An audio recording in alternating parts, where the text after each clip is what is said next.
I was still on the factory floor when the call came from the local police, their voice flat but urgent. They had found my wife in an abandoned house on the edge of town, bleeding, half conscious, carried out on a stretcher. The words crashed through me cold and heavy, and yet, somewhere inside, I already knew what ruin they were describing. For weeks, I had felt the tremor beneath our marriage like a floorboard ready to split, but I never imagined the collapse would come inside a rotting house with broken windows. When I reached the hospital, the sterile corridors smelled of disinfectant and dread. Through the glass panel of her room, I saw her wrapped in bandages, tubes threaded into her arms, machines breathing for her. Just hours earlier, she had been with him. Her affair no longer whispers on a phone screen, but flesh against flesh, hidden in a place where no family photo could judge them. Now, the lover lingered down the hall, avoiding my eyes, his face pale under the flicker of fluorescent light. I stood there, watching the woman I once called my life lying still, her lips cracked, her skin drained of warmth. All the old pleas for forgiveness, the rehearsed apologies I had imagined hearing seemed meaningless against the sound of the monitor's steady beeps. I felt no rush to her side, no prayer for healing. Inside me, something darker had already settled, and it told me clearly there would be no way back. I remember the months before that night as a slow unraveling, a steady drift I kept pretending not to notice, like a roof leaking drop by drop until the ceiling caves in. It began with the smallest of changes, the way she kept her phone face down on the kitchen table when it used to rest open beside her coffee cup, the way she slipped out onto the porch for calls that ended abruptly the moment I stepped into view. I told myself it was work, a friend in need, anything but what it was. I clung to ordinary explanations because the truth was a weight I wasn't ready to carry. The weight of my mother's illness already pressed on me. Her wheelchair barely fit through the doorways of our old house, and I spent evenings lifting her from chair to bed, spooning soup into her fragile hands. My wife claimed she understood, but the more time I gave to my mother, the colder her eyes became. She began saying I was emotionally absent, that our marriage had turned to stone, that intimacy had dried out. I answered with silence because what words could balance duty and desire, caregiving and passion? Still the distance grew like ivy creeping over the brick walls of our home. Nights stretched long and empty. She went out claiming late shifts or dinners with colleagues, leaving me to tuck our son into bed and to wash the dishes alone. I told myself marriage went through seasons, that people could be tired, that she would circle back to me. But signs multiplied. I smelled cologne on her jacket that was not mine, sharp and foreign, a scent that lingered even after detergent. One afternoon, I found a hotel receipt folded into her purse, the date matching the night she swore she had driven to comfort her sister. The lie stared at me in neat printed letters. I held it between my fingers until the paper softened with sweat. My chest ached with the question, confront or deny. I chose denial. The truth meant accepting that I was not enough, that while I bathed my mother and read bedtime stories, my wife was searching for excitement in someone else's arms. I tried to fight back with small gestures. Her favorite meal on a Wednesday, flowers left on the counter, a note scribbled before dawn. She smiled politely, thanked me with words that fell like hollow shells. Her eyes were elsewhere, her body present, but her mind moving away. At night in bed, she turned her back. I watched the curve of her shoulder in the dim glow of the streetlight outside, wishing for the days when her hand reached instinctively for mine in the dark. I convinced myself the problem was temporary, a phase, maybe even a midlife crisis. I read articles that told me marriages stumble but can recover, that people seek validation when they feel unseen. I blame myself. I was too focused on survival, on bills and medicine, on keeping our family afloat. I thought if I worked harder, she would notice. If I loved louder, she would listen. But the gap widened and her indifference sharpened like glass edges. She began coming home later, shoes clicking across the kitchen floor long past midnight. She smelled of cigarettes, though she never smoked, her laughter forced when I asked about her evening. She accused me of being controlling when I questioned the hours. The irony twisted deep. I who cooked, cleaned, carried burdens was accused of chains. She craved freedom, she said. Freedom meant another man. My friends warned me, gently dropping hints I refused to pick up. One neighbor mentioned seeing her car parked downtown near an old brick building that had been boarded up years ago. I brushed it off. People see what they want to see. I wanted blindness. Our son, young but perceptive, asked one night why Mom was always away. His voice carried both innocence and suspicion. I swallowed my panic, told him she was busy, that she loved us. But the words felt sour on my tongue. In truth, I was losing her, and she was choosing to be lost. I noticed changes in her appearance. New clothes appeared in the closet, bolder than her usual taste perfumes with heavy scents that clung to the air long after she left the room. She dyed her hair a shade darker, lined her lips with color I had never seen her wear for me. She became secretive, with her laptop, closing it the moment I walked by. One night, I caught a glimpse of an email draft addressed to no one I knew, sentences too tender for friendship. My stomach dropped, but again, I said nothing. Cowardice disguised as patience, I suppose. I told myself I was waiting for the right moment, the undeniable proof, the confrontation that would settle everything. But really, I was afraid of the silence that would follow once the truth was spoken. The silence of a marriage collapsed. Every marriage carries shadows, but ours turned into night. The house grew colder even when the thermostat clicked on. Meals were quieter. Even the dog seemed restless, pacing near the door as if expecting someone else.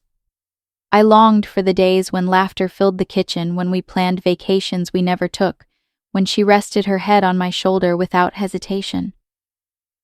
Now I rehearsed conversations alone, practicing lines of accusation and forgiveness, none of which I ever said aloud. One evening, as I carried laundry upstairs, I found a strand of hair on her blouse, red curly, not her color, not mine. My chest locked tight, breath shallow. I placed the blouse back as if it burned me. In that moment I felt both clarity and despair. She was with someone else, undeniably. The evidence no longer whispered, it shouted. And yet I stayed silent. I buried the truth deep, carried it like a stone in my pocket, heavy but hidden. The reasons piled up. I didn't want to shatter our son's world. I didn't want my mother to sense the fracture. I didn't want to admit failure. But the house itself betrayed me. The porch light flickered each night, casting shadows across the driveway. I had meant to fix it, to replace the bulb, but part of me felt it was a signal, a warning that things inside were broken beyond repair. That flicker became my private omen. I sat in the dark kitchen, listening to its uneven rhythm, wondering how long I could pretend not to see. I replayed our vows in my head, the promises spoken under sunlight years ago, now twisted echoes against the hum of betrayal. She slipped further away, and I let her go, by inches, afraid of the final cut. I wanted to believe love could be stitched back together, but each thread was fraying, each night another hole. When she laughed into her phone on the porch, when she came home smelling of smoke and strange cologne, when she brushed past me in the hallway without a glance, I felt myself shrinking. The man I used to be, the hopeful husband, the devoted father, was dissolving into a shadow, watching his own life from the corner. Yet even then, I clung to denial, because the alternative was a darkness I wasn't ready to face. And that darkness finally came, dragging her into an abandoned house, leaving me to confront not just her betrayal, but the truth I had buried too long. The hospital room was so still, it felt like time had paused, every sound magnified in the hush. The steady beep of the monitor traced her fragile heartbeat, the only rhythm left between us. I sat in the corner chair, the vinyl cold beneath me, watching the pale rise and fall of her chest. The blinds were half drawn, leaving thin stripes of fluorescent light across the white sheets. The smell of antiseptic pressed against my senses, sharp and sterile, drowning out every trace of the life we once built together. I stared at the wall where a clock ticked its hands, moving with indifference, and I asked myself a question that had no answer. Why was I still here when the marriage I mourned had died long before her body fell on that ruined staircase? I thought about the nights when silence between us felt heavier than words, the way she turned her back to me in bed, her breathing steady as if she were already somewhere else. Now that same silence filled this room, only thicker, clothed in tubes and machines. I leaned forward, elbows on my knees, fingers pressed to my temples, and wondered if love can vanish so completely, leaving only a shell of duty in its place. Outside the door, footsteps passed, muted voices exchanged updates, but inside the walls I felt suspended, trapped between past betrayal and present pity. The bedrail gleamed under the light cold metal holding her still, and I thought of all the times I had reached for her hand and found only emptiness. The absence now was not new, it was just louder, undeniable. The image of that abandoned house returned, the cracked windows, the smell of mold, the broken boards beneath her feet, and I saw it mirrored in this hospital room, another shell, another ruin. I traced the shape of the water jug on the tray, condensation dripping slowly down its side, each drop falling with a finality that matched my own thoughts. I asked myself if staying made me weak or simply human. Was I here to witness, to punish, or to release the machine? Kept beeping steady, impartial, a sound that neither accused nor forgave. My reflection in the glass panel looked older, shoulders bowed, eyes hollowed by nights of suspicion. I realized I was mourning something intangible, the years stolen by lies, the trust corroded until it collapsed. She stirred faintly, a flicker of eyelids, and for a moment I braced for her voice, but none came. Only the hush returned, and in that hush I heard the truth I had avoided for so long. I had already lost her long before she fell, and what remained now was only the shadow of a life I no longer wanted to carry. I remember the night I finally followed her, the night the pieces I had been gathering in silence pushed me out of denial and into the raw air of certainty. She said she had a meeting, some late responsibility she could not avoid, her voice clipped and impatient, but I had already noticed the dress she chose was not one she wore to the office. I waited until her taillights disappeared down the street, then I slipped into my truck and let the distance between us shorten again, my headlights off as I trailed her. The roads grew narrower, houses fewer, until she pulled into the edge of town where fields pressed close to crumbling pavement. She slowed in front of a structure I had not seen in years, an old, abandoned house leaning against itself, shingles torn away by weather windows, black holes staring into the night. I parked far back, killing the engine, and sat with my hands gripping the steering wheel, my chest pounding with something between rage and disbelief. She stepped out of the car, and another figure emerged from the shadows. He touched her arm, then her face, with a familiarity that pierced deeper than any blade. I watched them slip inside the decaying house, their silhouettes swallowed by darkness. The smell of damp earth carried even across the field, the odor of mildew and rotting wood drifting as if the house exhaled its secrets. I could have stormed in, shouted, struck, exposed everything. Instead, I sat there, my breath fogging the windshield, the weight of proof pressing down on me. I pulled my phone from my pocket hands, shaking, and snapped a photograph of her car at the broken curb, the timestamp glowing in the corner. I knew I would need evidence one day, and here it was, carved into pixels, more permanent than any vow we had spoken. I opened the door and stepped out for just a moment, the night air damp and cold, and the stench of that ruin filled my lungs. It clung to me, soaked into my jacket, a smell I would never wash away. It became the scent of betrayal itself, a mildew that no soap could mask. The boards creaked under their weight. Inside I could hear faint laughter, muffled words I could not make out. I imagined them tracing the outlines of each other in the same way she once traced the curve of my jaw. I turned away before I could see more, before the image became unbearable. Driving home, I rolled the windows down, but the air outside did nothing to cleanse me. The smell lingered, seared into fabric, into memory. That night I stood under our porch light, watching it flicker unsteadily, its glow cutting in and out, casting shadows across the driveway. I thought of her inside that abandoned house, with him and me here outside my own home, both spaces collapsing in different ways. I knew then the marriage was already hollow, that the life we shared had been boarded up long ago, and that I had been living in a ruin without admitting it.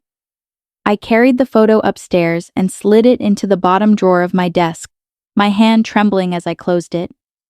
I told myself I would confront her tomorrow or the next day, or maybe never, because some truths rot best in silence. But every time I opened that drawer afterward, the memory returned with the smell of damp wood and mold clinging to my clothes, a reminder that I had stepped close enough to betrayal to breathe it in, and that no matter how I washed or what mask I wore, it had already marked me forever. The night of collapse came without warning, though in truth I had been waiting for it, dreading it. sensing it in the flicker of the porch light and the mildew stench I carried home from that ruin. It was past midnight when my phone buzzed with an unfamiliar number. The voice on the other end clipped official saying my wife had been found injured. The words blurred as I grabbed my coat, the world narrowing to the sound of my own breath as I drove through the rain-slick streets. By the time I reached the hospital, the corridors smelled of bleach and sorrow, and she was already strapped to machines pale against the pillow. But before the ambulance brought her here, before the bandages and the tubes, there was the abandoned house, the last place she chose to go, the place where everything I feared had been confirmed and then shattered. The police filled in the pieces later, their notes blunt factual. She had gone there to meet him again, the man she thought could give her a thrill beyond the monotony of our life. The two of them argued. Neighbors heard raised voices through broken windows, curses echoing in the night. Then the argument turned sharp. He left, slamming the warped door so hard the frame splintered, leaving her inside alone. She stumbled after him, perhaps to beg, perhaps to rage, and the rotten staircase gave way beneath her. They found her in the dustwood, shards around her, blood spreading dark on the cracked floor. The man she trusted to hold her in secrecy abandoned her without a second glance. He didn't call for help. He didn't carry her out. He vanished into the dark, leaving her broken body to be discovered by chance. And as I stood in that hospital room hours later, staring at her wrapped in gauze, I thought of the house again, the sagging walls, the air thick with mold. She had chosen that place for her love, a structure already decayed, and it answered her with collapse. My chest ached with something deeper than anger. It was a grim recognition, as if the house itself mirrored what our marriage had become, outwardly standing, inwardly rotting, waiting for one misstep to bring it crashing down. The doctor's words were clinical: fractured ribs, a concussion, deep cuts along her arms. They said she was lucky to be alive. Lucky. The word struck me bitterly. Was it luck to be pulled from rubble when she had walked willingly into ruin? Was it luck to lie under white sheets when the life we built had already turned to ash? I felt the weight of choices pressing down on me, choices she had made, choices I had ignored. I remembered every lie she told every night she walked past me, without meeting my eyes, every excuse dressed up as obligation. And I remembered myself, the man who stayed silent, who swallowed suspicion because he feared the silence that would follow truth. Now that silence filled the room, completely broken only by machines. She stirred once, her lips parting as if to form a word. Maybe my name, maybe his, maybe nothing at all. I waited, but no sound came. The beeping steadied, indifferent, reminding me that life and betrayal can coexist inside the same body. I turned my gaze to the doorway where a shadow lingered, the man himself, or maybe just my imagination, but I saw him there in my mind, pale and guilty, avoiding the sterile light. He had left her behind in that ruin, and now he lurked in my memory, another ghost, clinging to the edges. I wanted to confront him, to drag him into the brightness of this room, but I realized he was already condemned by his own cowardice. He would live with the knowledge that when the woman he claimed to want fell, he ran. My role was different. I was not there to save her or to curse her. I was there to witness the wreckage, to absorb the truth until it hardened in my chest. I remembered the photo I had taken of her car outside, that ruined the timestamp, glowing the proof of betrayal locked in my drawer. That night I had kept silent. Tonight's silence was different. It was final. I looked at her again, her skin waxy, her body fragile, and I whispered words not to her but to myself. She had dug the pit she had fallen in, and she had dragged our life with her. The nurses came and went, checking charts, adjusting tubes, but none of it mattered to me. What mattered was the clarity that settled at last. She had chosen lies over truth, shadows over daylight, ruin over home, and the ruin had answered. I thought of the smell that clung to my jacket that night, the mildew no detergent could erase, and I realized it was gone now. The hospital air smelled sharp and sterile, but not rotten. Perhaps the stench had left with her betrayal expelled when the house claimed its price. I leaned back in the chair, my spine aching, and I felt a strange calm settle in me. Not forgiveness, not pity, but a dark acceptance. The story had written its own ending, and I did not need to add another page. The marriage was finished long before this night. The accident only carved the truth into stone. When dawn broke, light slipped through the blinds, pale and gray, touching her face with no warmth. I stood, stretched my stiff legs, and pressed my coat against my arm. On the way out, I passed the nurses' station, their voices low, their eyes kind, but I had no words for them. Outside, the rain had stopped the pavement shining under the first light. I looked back once at the hospital, its windows reflecting the weak morning, and I felt nothing but the weight of finality. She had been found in ruins, carried to a hospital bed, and the affair that destroyed us had also destroyed her illusions. As for me, I walked into the new day, knowing that the darkest truth had already been spoken in silence. There was no way back, and I no longer wanted there to be. The days that followed blurred into paperwork, signatures, and decisions that once would have torn me apart, but now slid into place with a clarity I had never known. I met with my lawyer, laying the photographs, the receipts, the silent evidence across his desk like cards in a game already won. He looked at me carefully, expecting hesitation, but there was none. I was done. The home we had shared became a shell I no longer feared to leave. I froze the accounts, redirected my paycheck, ensured the mortgage and the utilities were locked in my name alone until division could be finalized. The custody papers were straightforward. Our son would remain with me. The court needed little persuasion after seeing the trail of lies, the hospital reports, the instability her choices had carved into our lives. She asked to see me once from her bed, her voice trembling with rehearsed remorse. She spoke of mistakes, of confusion, of love she claimed had never died. I stood at the doorway, the smell of antiseptic between us, and listened without interruption. Her words dripped like water over stone, but the stone inside me no longer absorbed anything.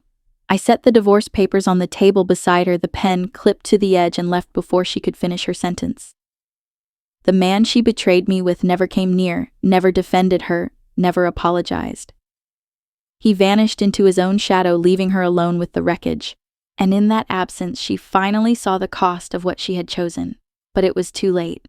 I did not raise my voice. I did not curse her name. I did not break down.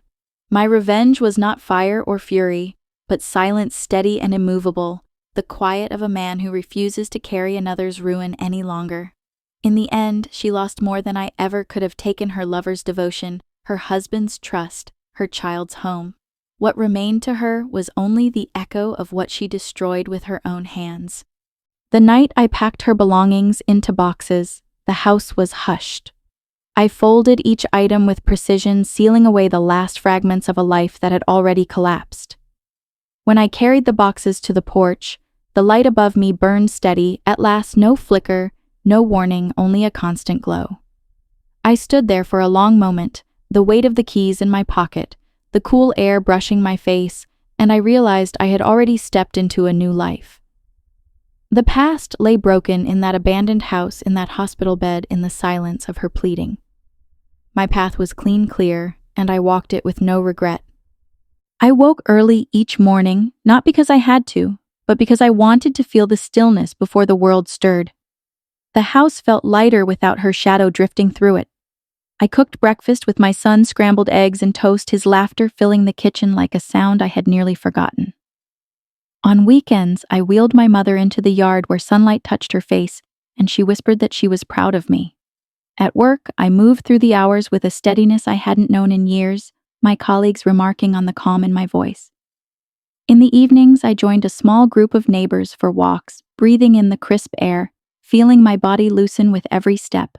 Slowly, I began to reclaim myself piece by piece. The porch light no longer flickered. I had replaced the bulb with one that glowed warm and constant. Each night when I returned home, that golden shine greeted me steady as a heartbeat, reminding me that stability was possible, that peace was not just a dream. I asked myself often if I could ever trust again, if love was still something meant for me, but the questions no longer frightened me. The answer was simple. I had myself, my son, my mother, and the quiet dignity of survival. That was enough. Part 8 unfolded with reflection, not fire. I saw clearly now that betrayal had carved a wound, but it also forced me to build new walls, not of stone, but of honesty and self-respect. I learned that sometimes the harshest punishment for those who betray us is not vengeance, but indifference. the turning away, the refusal to let their choices define the rest of our lives. My wife had begged for forgiveness, her family pleaded for another chance, but my heart remained dark, not from bitterness, but from finality. I had given all I could, and when it was squandered, I learned to walk away. Healing was not instant, but it was real, arriving in the form of laughter at the dinner table, the smell of autumn leaves, the warmth of light spilling through windows on a Sunday afternoon. The lesson I carry is simple: love without respect is a ruin waiting to fall, and dignity is the only foundation strong enough to build on again. I hope anyone listening can find the strength to hear their own warning signs to replace the flickering bulb before the house collapses. Tonight, I sit beneath my steady porch light, the cool air brushing my skin, and I whisper to myself the truth I have earned: I survived, I endured, and I am free.